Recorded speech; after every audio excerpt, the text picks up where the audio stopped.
Hello, everyone, and thank you for joining Diversity on Boards Forum. My name is Pakiza, and I head the startups team at the Bahrain Economic Development Board, which is a dynamic public agency chaired by His Royal Highness the Crown Prince, aims at attracting and growing investments in Bahrain. I also look after the Startup Bahrain initiative, which is fundamentally a coalition of private and public sector stakeholders focused on bringing synergies and creating and nurturing the startup ecosystem in Bahrain. It's sort of the one-stop shop for accelerators, incubators, and funding agencies, VCs and angels coming together along with corporates and academia to help grow the number of startups in the kingdom.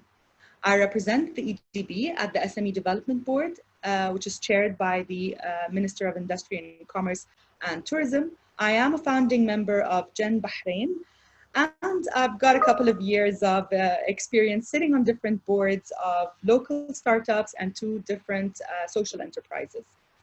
I'm extremely excited to be joined by an amazing founders to share their board experience, how those board members help them succeed, and what kind of advice they have for you. So let's start by introducing the panelists. I'll start by the appearance I have here on the screen. Yasser, would you like to go ahead and introduce yourself? Sure. Thank you, Pakiza. My name is Yasser Abdulaziz. I'm the founder and CEO of Malaeb. Malaeb is a social community app that connects people through sports. We started in 2016 in Bahrain, and to date we're currently operating in 5 countries. We're operating in Bahrain, Saudi, Kuwait, Oman, and the UAE. So Malaeb basically offers users 2 services. The first is that it connects them through pickup matches that they can join to meet people and actually exercise sports on. And the second is that they can also book venues directly through the app. Lovely. Thank you so much, Yasser. Walid? Thank you, Pakiza. I co-founded Addenda with my brother about 1.5 years ago. No, actually a bit more, 2 years ago. Addenda is a blockchain insurtech. It's a B2B startup. So we reconcile payments between insurance companies, the last mile of payments for car accidents. Since inception, we now have 9 companies in the UAE on board, a few in Kuwait, and a few in another GCC country. We've reconciled about 30 million dirhams between the insurance companies so far, and have reduced the time it takes to reconcile payments for car accidents from about 6 months plus to almost 9 days, and squeezing it down a bit more. Lovely. Thank you so much. Zied? You're on mute. Zied? You're on mute. Zied, you're muted. Okay, perfect. Hi, this is Zied speaking from the International Space Station today, low Earth orbit. So my name is Zied Tayeb. I'm the CEO and co-founder of Myelins, whose mission is to provide software technology to aerospace companies and space agencies, helping them perform complex tasks in orbit like refueling, repairing, and deorbiting of other satellites, and also for deep space exploration. Everything has to do with Mars and Moon exploration. We were honored to be selected by NASA as one of the top 10 most innovative startups, and I'm really thankful and grateful, and looking forward to this panel discussion. Thank you. Awesome. Thank you, Zied. Marc, you're next. Thank you, Pakiza. My name is Marc. I'm the founder of Cubex SAL and the co-founder of Compost Baladi SAL. We have social enterprises that work on converting bio-waste into bio-resource, essentially. We do this through developing our own in-house technology and adopting international technology for the region's needs through producing low-tech, low-cost, and locally adapted solutions, essentially. Our work is predominantly with municipalities. We try to support them in setting up decentralized systems. We work with 3 municipalities so far and a few more coming up this year. We also work directly with farmers, trying to convert the mindset concerning bio-waste or compost specifically trying to convert as many farmers to using organic amendments as well as the chemical fertilizers they're currently using. And of course, in some locations where the municipality is not ready to take action, we work directly with the households to set up systems under their buildings. We've set up over 100 units in Lebanon. We have a vision to expand in the near future to Jordan as well, and are also developing a global technology that is a smart bin for bio-waste specifically and improving traceability. Lovely. Thank you so much, Marc, for the intro. Amena, last but not least. Hello, everyone. I'm Amena El-Saie, and I'm co-founder of Helm. Helm is a social enterprise, and we actually specialize in supporting organizations, whether governmental entities, private entities, to become more inclusive for persons with different disabilities. It's quite a massive problem worldwide. And of course, in the region, there has been a lot of interest in the last years regarding persons of determination and how we can tackle the issues that face them in order to become active citizens.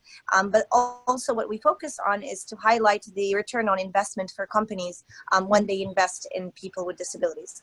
So we provide different streams of services and products that support organizations to utilize the talents of people with disabilities and to utilize an unattended market share that could be very profitable to almost every business and to the whole economy of every single country. So our role is to not just raise awareness, but also to educate, turn educators, influencers, and innovators to become designers for programs and to ensure that all services are inclusive for people with disabilities. And we serve almost 21,000 people with disabilities so far to develop them from the other hand. So we bridge the gap. Amazing. And Amena, if I may ask, does your company and does your company structure have a board of directors? We actually have a board of advisors. It's currently in the making. They actually do perform everything as a board would do. Amna? There's yeah. You're back. Okay. I'm just making sure you heard So what I said. You did mention that you are recruiting currently an advisory board. We do already have a performing advisory board for the last 4 years. And before that, we were a nonprofit. So we operated in a very different manner. And then we decided to turn it into an enterprise, given that we never operated as a charity. We never depended on donations. It was always sustainable, profit-making businesses that supports a massive social cause. Cool. What about Walid? Marc, do you have board of directors? What's the current structure? So from our side, we started with a board of advisors when I first kicked off Addenda, way before even understanding what venture capital is, what board members are to start with.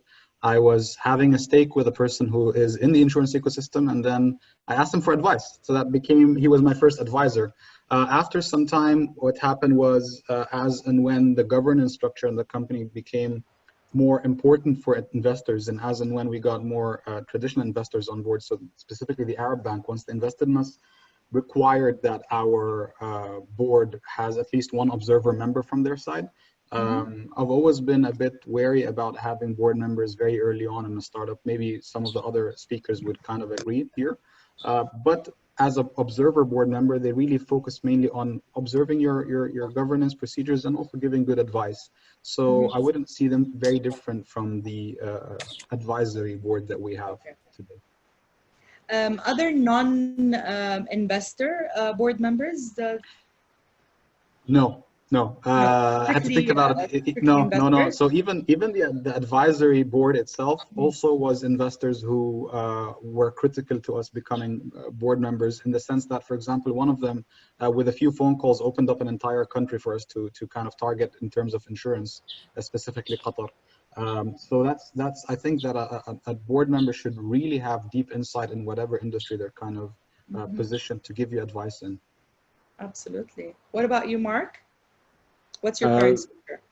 Very interesting comments. I think a lot of overlap there. So for us, when we started the company, we started with an angel investor that took a seat in the board, so the company legal board, so to speak, and as well as myself and the founder of the company also had seats on the board. Of course, as we grow and as new investors come in, today we're under negotiations to give a certain seat in that board, because one way of the investor being able to feel a certain level of reassurance is to have a certain level of control as well, or disruption, let's say. Like it was mentioned, this is a very delicate topic, because you are taking away some of your authority as an operating member of the organization and giving it to someone who, while financially invested, not necessarily active on the ground. So it's very important from the beginning, I would say, as interesting as the investment sounds, if it's coming with a board member that you are not comfortable with, that is not the type of person that is able to have back and forth discussions and be constructive, or not shutting down things too fast, things like that, you really have to realize that there's not enough money in the world to make that sacrifice, because it's going to come at the cost of your ability to grow. It's going to come at the cost of your ability to follow the direction you had initially set for your company, or of course, maybe that needs changing, but you got to make sure that person is able to do it in the appropriate way.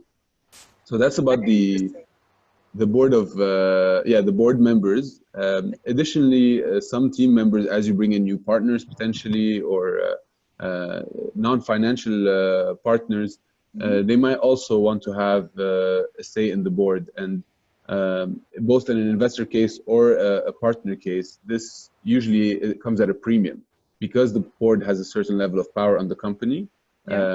It has a premium in the sense that you pay for having a seat in the board in some shape or form, in addition to the investment you're making, because that has beyond the financial returns, it has a power returns to that entity as well.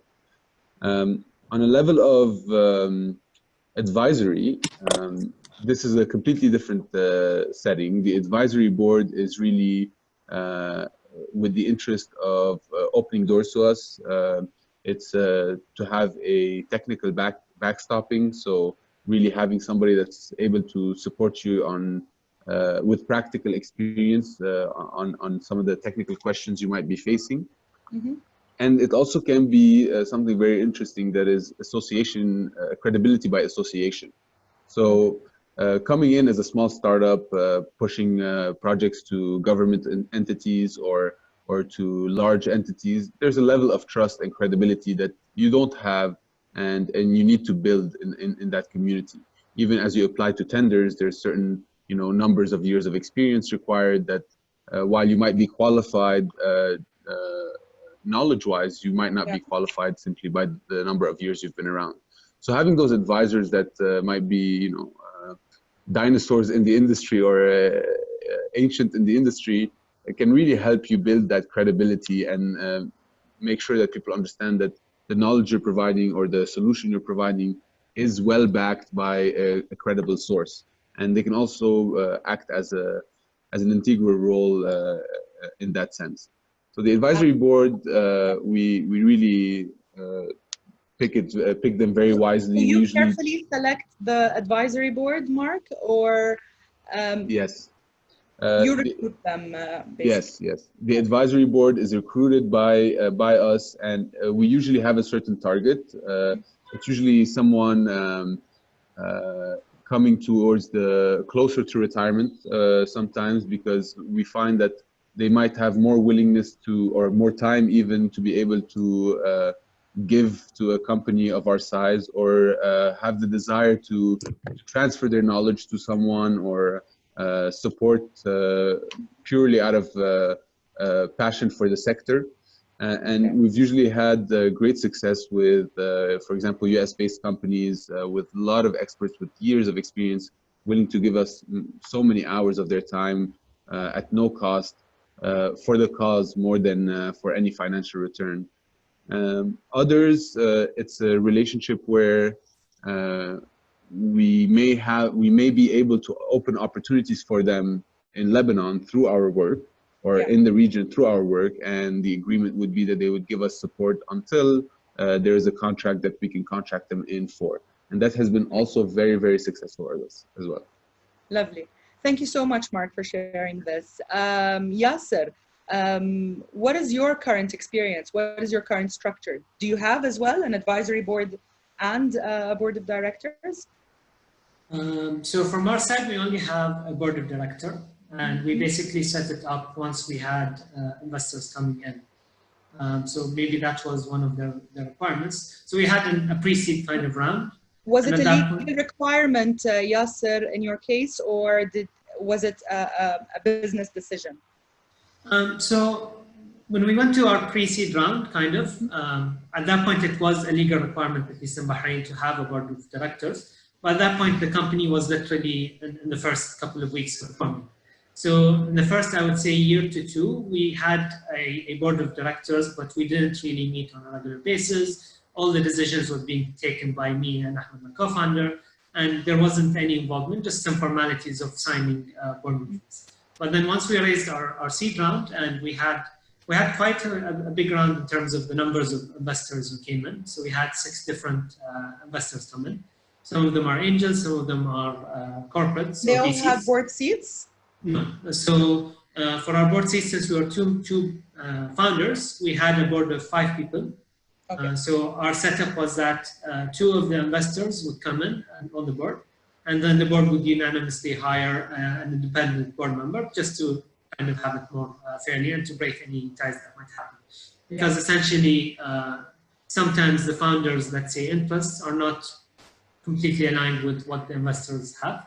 But it's also an important note that I wanted to also mention is that even before getting your board, it's also important to really pick your investors. So they have to bring in so much more than just capital. They have to believe in the idea. They have to be compatible. And that's also so much important once you start setting up the board, because if you get people who are not looking at ways or the same vision that you're having as a founder, it can get very, let's say, difficult and messy at the board level. Yeah. Have you been in a situation like this, Yasser? In terms of conflict or... the good I thing see is a lot of the panelists smiling here, and I'm eager to hear all the stories. I think you always have to have these tough conversations, and honestly, I do appreciate. So I'd always prefer to have someone who will have these tough conversations with me. And then essentially, since we believe in the same fundamentals and principles and the vision of where the company should head, we might differ and we might agree eventually. But I would prefer having these tough conversations, having these tough situations over having a board that is just there as a formality and that will just approve anything that you might say as a founder. So it might come at a point where it's your company as a founder and you built it from the ground up, and then you have a board that is maybe telling you not to do something in a certain way. But if you really trust your board members and you really pick them for a reason to be on your board, then essentially these disagreements, let's say, will be solved. Lovely. Thank you, Yasser, so much for sharing that insight. Zied, you're currently in Germany, if I'm not mistaken. Yes. Yeah, I'm in Munich. Tell us more about your current structure and what type of board do you currently have? Yeah. So we don't have a board of director, but we do have an advisory board. And let me share with you a short story about this. So, in 2018, when we started the Myelins, it didn't work out. And at some point, we failed and we took just the wrong path and the wrong market, and it didn't work out. And we had just to embrace this failure. And I was sitting one day in a coffee shop in Munich here and was desperately looking for a solution. So because it didn't work out and we are still, it's kind of your baby. So you want to just take it to the next level. And one of our advisory board members was sitting behind me. And, I was just telling the story. It didn't work out. This is the wrong market. This is the technology and this is what it can do. He asked me a question. So could you please specify or explain more what does this technology do? And I said, okay, look, those are like the killing features. This is what we propose, and so on and so forth. And all of a sudden he said, I think it has a tremendous advantage to be used in the space sector. Try to look at the space industry.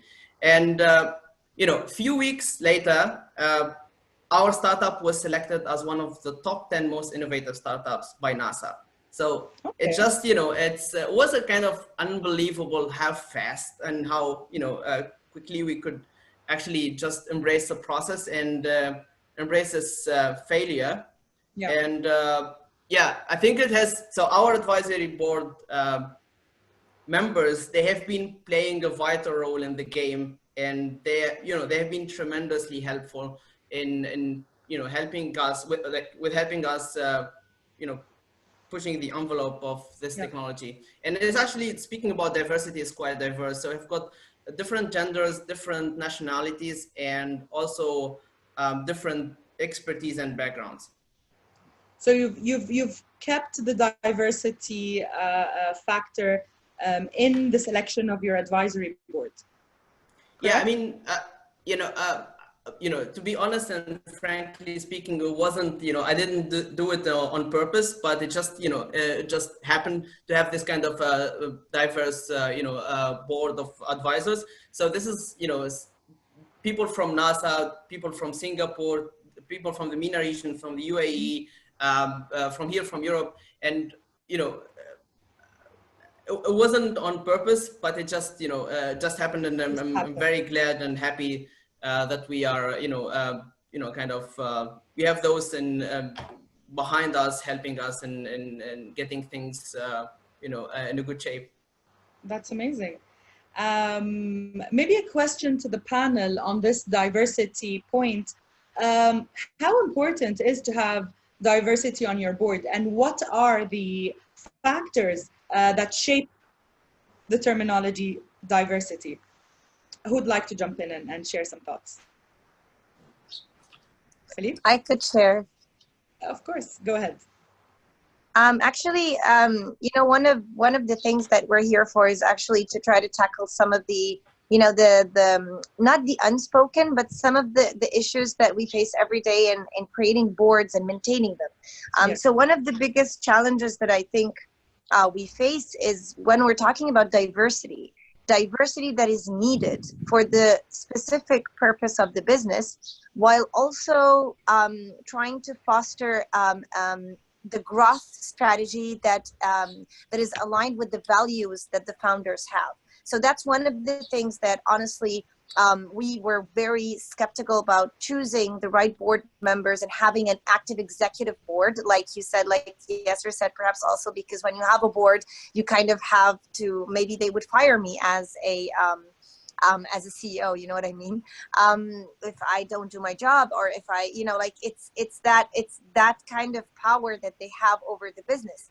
And it's not just about me, but also about the sustainability of the values and the construction of especially in a startup when you're trying to build something that you're so passionate about and you believe in so much. So there's a lot of, also like we tried to pick our advisory board and try to, this was actually an piece of advice that we got about that, is to keep it diverse, to make sure that we have a list of all the needs that we need and to keep it updated. So we kind of have like a wish list that we would like to have from our board and the kind of input. So whether financial or whether PR or the technical part, which is about disability or whatever it is. And then to make sure that the character of the person as well, because it's not just about their expertise, and that's one major lesson learned. So it's very important to have a diverse board, but also to make sure that they're aligned with where the founders really want to grow this business to be. So that's a big challenge, because once they're in, it's not easy, and it creates a lot of problems to let someone go. And you want to make sure that this person is actually very beneficial to the business and is going to have a cohesive and very tolerant group to work together, because they're not going to work alone. So that's also another challenge in diversity. You know, like, yes, you could have this great diverse board who are fulfilling everything, but the way they communicate and the kind of values that they work with could actually stand in the way of the performance of the board due to that issue. So, Absolutely. yeah.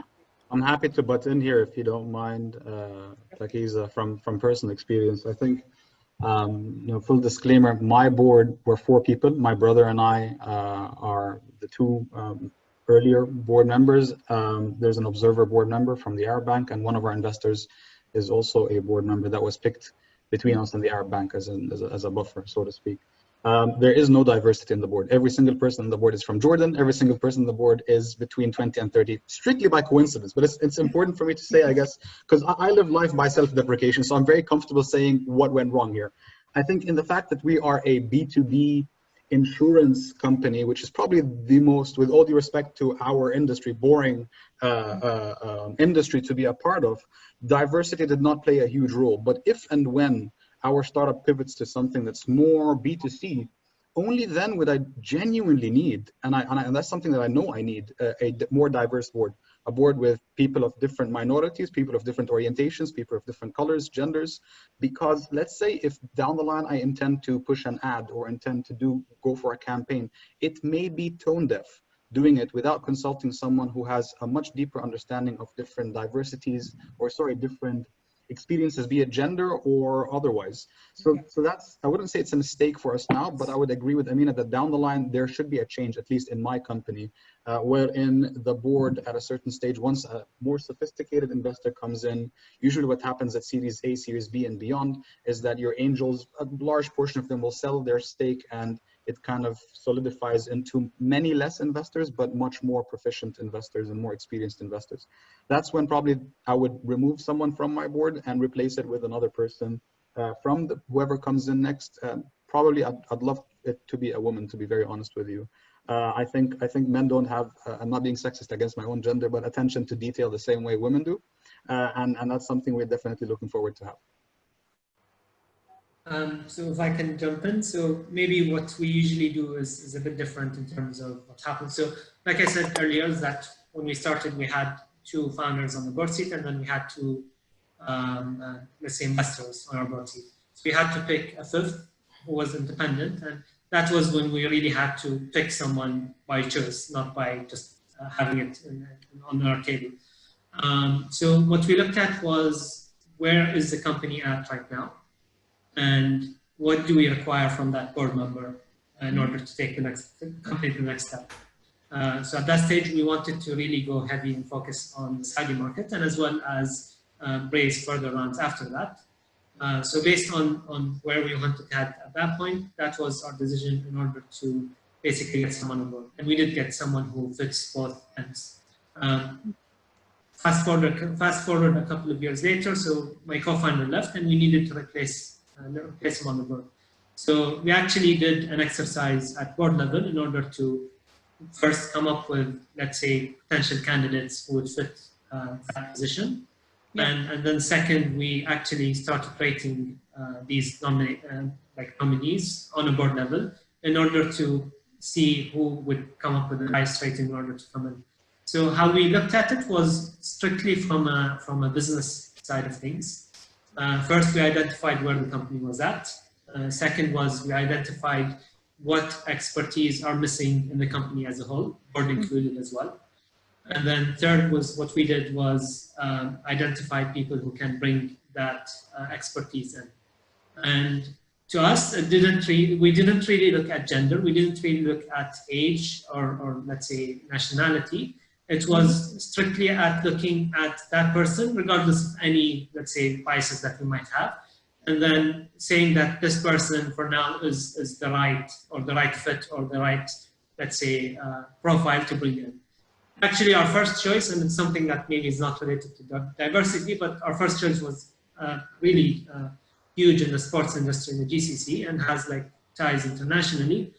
But once we started talking to him, like he would take too long to reply. We didn't feel that he was that interested.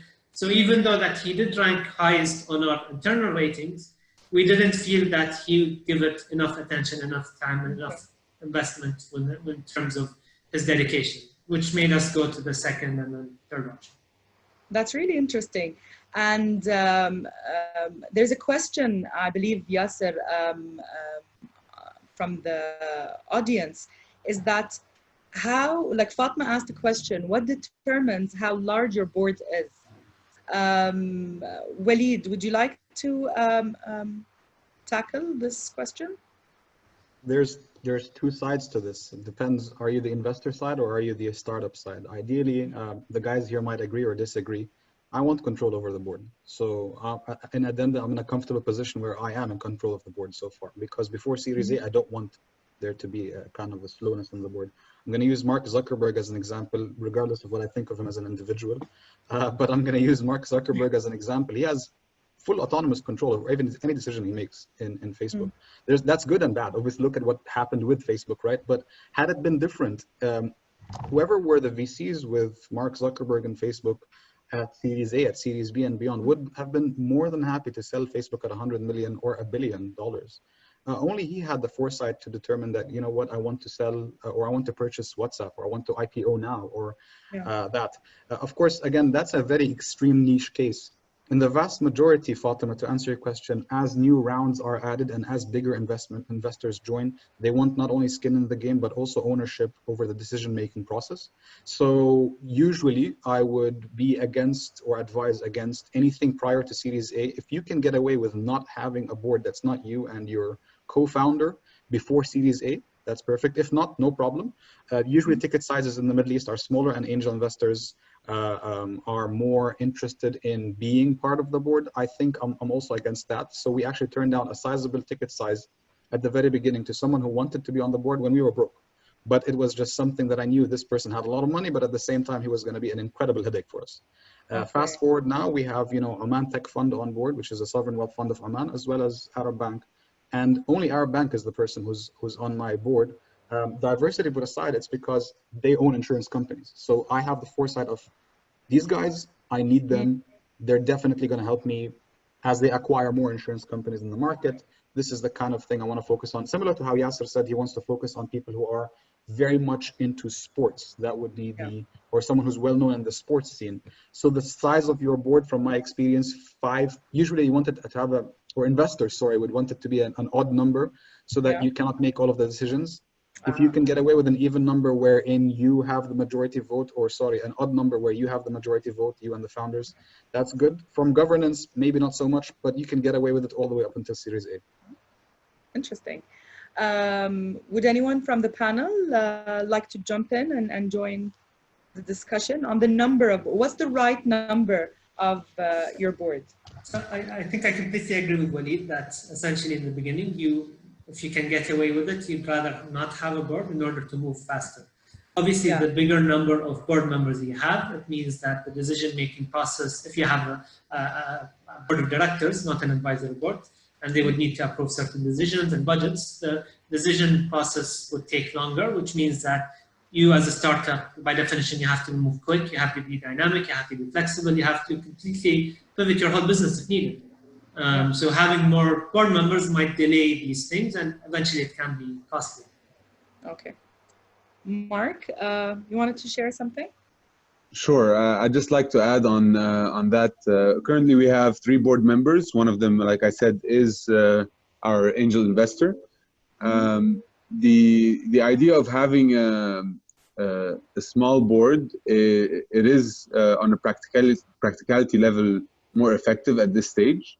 But it does have this double-edged sword of having that much control, because control comes with certain accountability as well. So when you take a decision and let's say by voting beat the board, then you are taking on this accountability fully on your own, which is fine from one end, since you probably are the most invested time-wise into your organization, if you're the authority or the decision maker.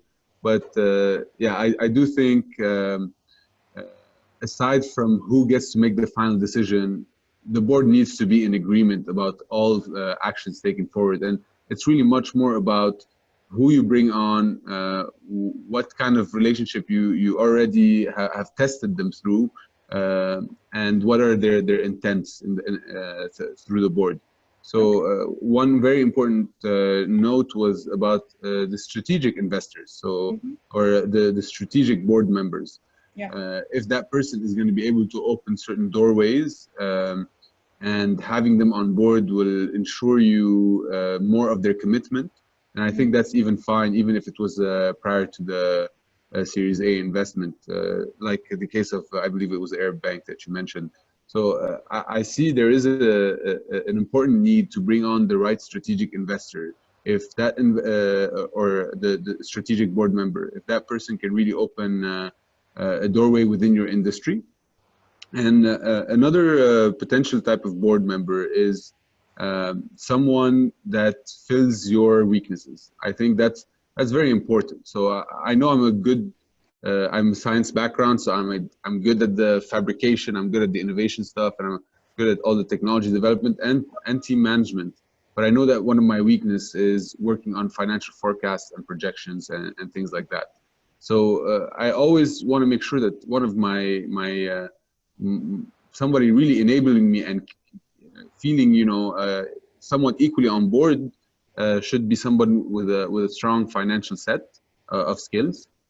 And one big risk of not having a decent group size, let's say 5 board members, is that you might find yourself, given that you're all already believers in the company at full, you're all believers in the cause maybe, or you might really find yourselves becoming naive with your decision making, let's say, where you say, yes, the customer will like this because he cares about that.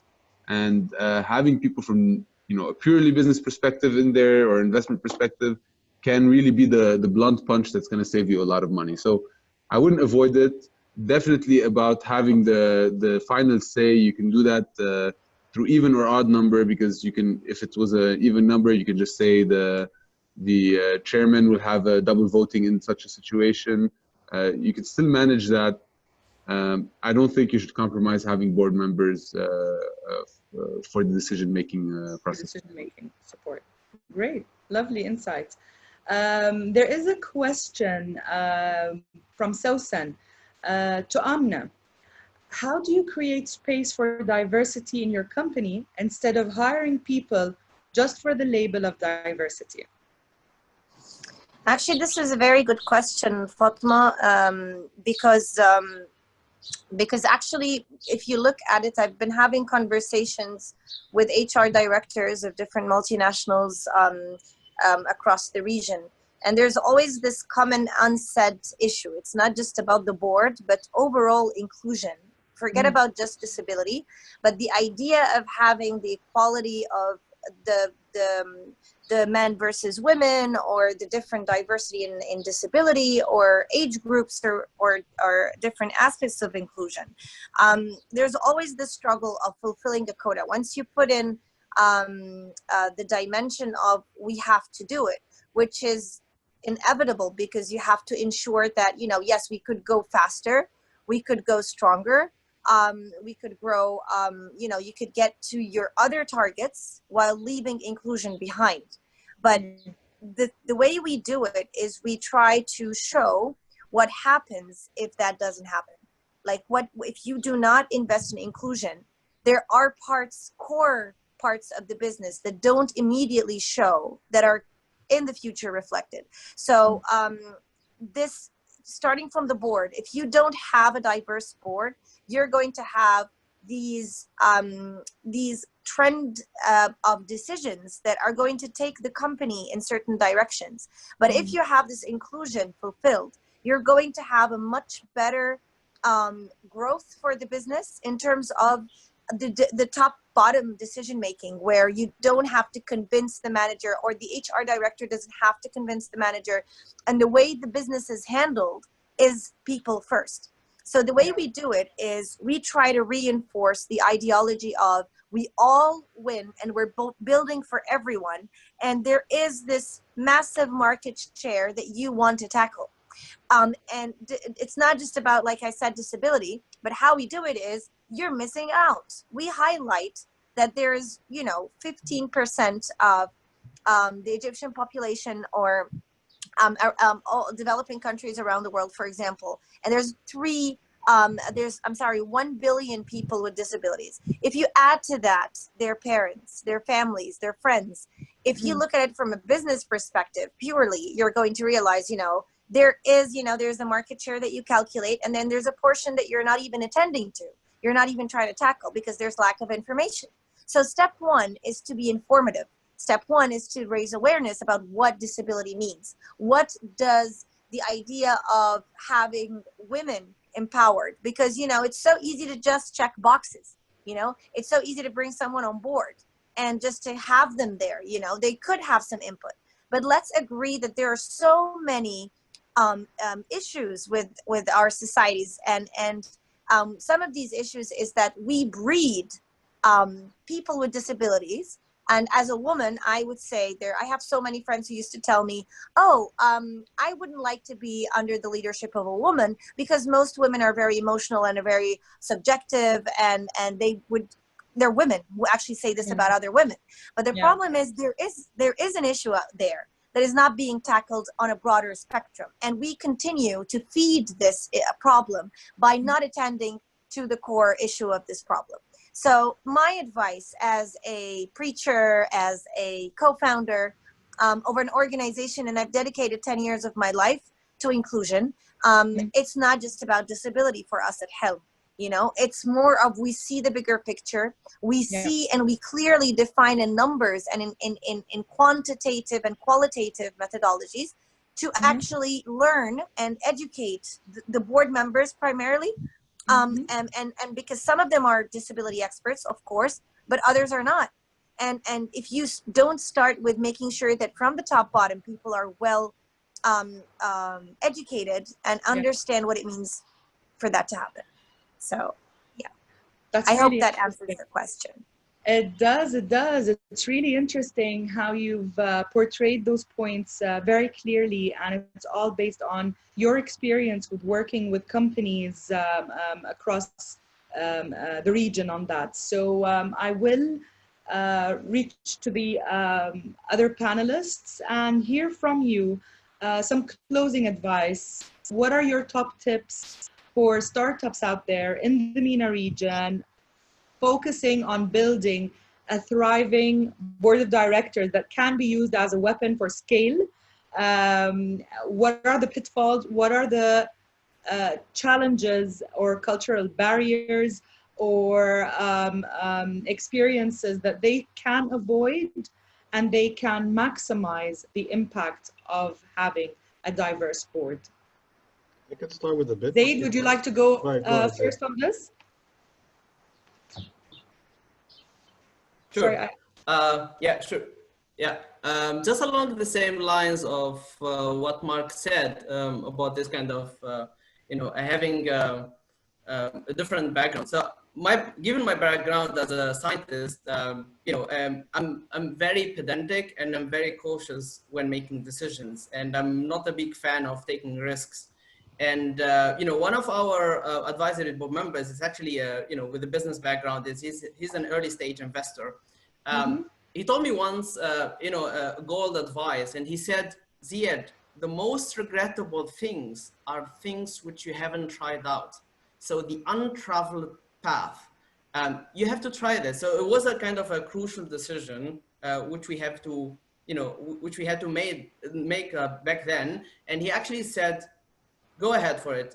Don't lose the opportunity. The most, again, I think this is a very valuable advice. The most, or things which you probably will regret are things which you haven't tried out, the untraveled path. So you have to take risks, you have to embrace the process, and you have to learn that this is part of, the startup journey. So take risks, try to look for diversity, as we said, when picking those, advisory board members, because they will just point out your weaknesses, and they will just, kind of complement your skill set in a way or the other, and they will just help you, grow and thrive, as you said. So that's from my perspective, from my standpoint. This is a personal story which I wanted to share. Thank you. Thank you so much. Walid, any points Any pro tips there? I guess a little bit of real talk goes a long way. I think when it comes to diversity, I'm one to again admit that my board is not that, but I think admitting from the get-go that it's something that is an issue is the first step. And when we talk about diversity, and I think I see a question here from Ruwaida Al-Arabi, is, you know, are you willing to hire women on your board? And Amena is saying that women are putting other women down here. I've seen it in person myself. We had a female developer who said she's not comfortable developing with other female developers, which to me was fascinating because I went out of my way to find a female developer. But I think what's really important, and I'm going to say something that might be, I hope is not offensive to anybody, is we have to acknowledge the fact that in the region we live in, or in the regions in the call here, there is a lot of racism today. There is a lot of issues that relate to prejudice. And I think by step one is admitting that. Step one is admitting that prejudice and racism do exist for us to overcome it. If we don't, then we're not going to go to the next step. So admitting that there is prejudice, like Amena said, against female founders, from other female founders sometimes, prejudice against different orientations, prejudice against different nationalities, and things like that, where that is the beginning. And that's why for us in our team in Addenda, for example, other than me and Kareem, my brother, everybody's a different nationality. And that was not, it was by mistake, but it's a perfect mistake to have, right? We are underperforming in the term of gender fit and balance in our company. We have about 10 people. One of them is a female. We're trying to get more females on board. Maybe the industry itself. Well, insurance is not very sexy, right? How do you find and recruit the right board, keeping in mind that you are looking for diversity? Where do you find them? So I think it's organizations such as Diversity on Board. At the moment, we're not looking, until I raise the next round, I would probably want it a condition to whoever is the investor that comes on board that they have to pick someone who is in their upper management, who is female. Of course, competence is important. So I'm not going to sacrifice competence or interest know-how based on gender. But I still think the focus on gender diversity or diversity in general, so whether it's a minority or otherwise, is of incredible importance to us. We've successfully done that in terms of nationalities on the team. Gender is something I'm working on. The vast majority of the team are developers in deep tech. Unfortunately, the truth is today in the Middle East, that doesn't exist.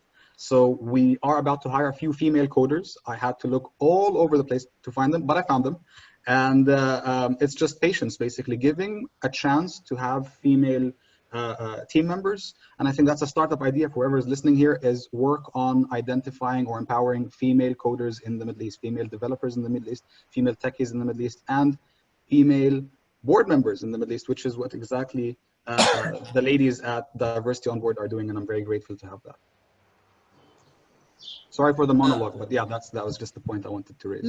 Interesting points. Lano, diversity, as you mentioned, it's gender diversity, it's other opposing ideas and concepts, and eye-opening discussion that needs to be on a board level. And as Amna mentioned earlier, being true to your weaknesses, and Marc touched upon this point as well, you need to fill that seat to have a strong sounding board with your board. It's been really interesting having this discussion with all of you.